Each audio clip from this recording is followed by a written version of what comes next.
Hello! Ito yung kanin natin. Ako lang ba?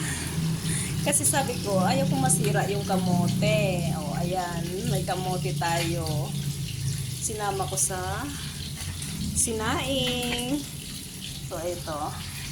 Siyempre, sayang yung kamote natin, o, diba? So, masarap yan.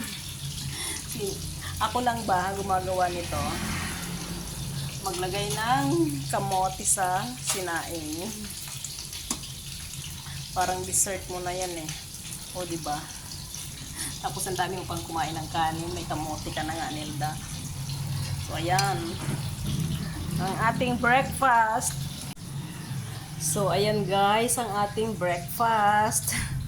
Ang aking kanin ay may kamote. O, diba? Diba? O, ayan. Kamote po yan. Tapos may kape. Ayan, pritong galonggong. Sausawan. Thank you po, Neng. Thank you, Maydin. Thank you sa libreng ulam.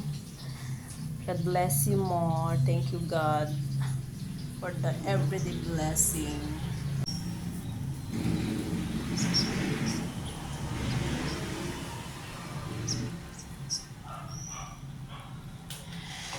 Good morning! Kain po tayo. Ayan. Mag-breakfast tayo. Hindi ako nakapag-exercise ngayon kasi nauna akong nagluto. So, kain na po tayo. Siguro bukas na lang ulit ako mag-breakfast. Almusal sa maulang umaga. Pritong galonggong.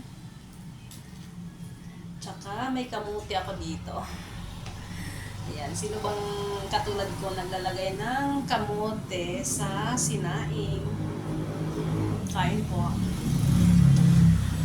Kain tayo guys. Tapos ang sausawan natin ay patis, may kalamansi, sili, sibuyas, kamatis. Ayan.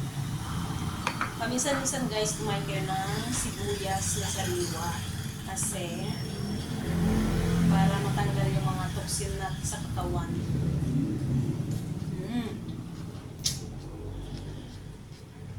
Anghang.